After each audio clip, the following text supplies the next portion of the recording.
एक बकरी आणि समोर भुकेला लांडगा. तरीही बकरी जिवंत कशी वाचली? ह्या जंगलात एक बकरी राहत होती. एके दिवशी ती कळपापासून वेगळी झाली आणि जंगलाच्या खोल भागात हरवली. फिरता फिरता तिला समोरून एक मोठा भुकेलेला लांडगा येताना दिसला. बकरीला समजले की आता आपण वाचणे कठीण आहे, पण ती घाबरली नाही. तिने विचार केला की घाबरून पळण्यापेक्षा धैर्याने तोंड दिलेले बरे. जेव्हा लांडगा तिच्यावर झडप घालणार होता तेव्हा बकरी शांतपणे म्हणाली, लांडगा भाऊ, मला माहिती आहे की तू मला खाणार आहेस, पण माझ्या मरण्यापूर्वी माझी एक शेवटची इच्छा आहे. तू खूप छान शिट्टी वाजवतोस असं मी ऐकलंय. मरण्यापूर्वी मला तुझं संगीत ऐकायचं आहे.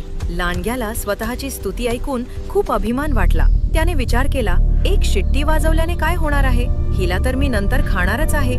त्याने जोरात शिट्टी वाजवायला सुरुवात केली. लांडग्याच्या शिट्टीचा आवाज ऐकून जवळच असलेल्या शिकारी कुत्र्यांना शंका आली. ते आवाज ऐकून तिकडे धावत आले. कुत्र्यांना येताना पाहून लांडगा आपला जीव वाचवण्यासाठी तिथून पळून गेला.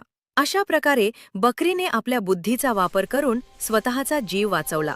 तात्पर्य, संकट कितीही मोठे असले तरी घाबरून न जाता बुद्धीने काम घेतल्यास संकटावर मात करता येते.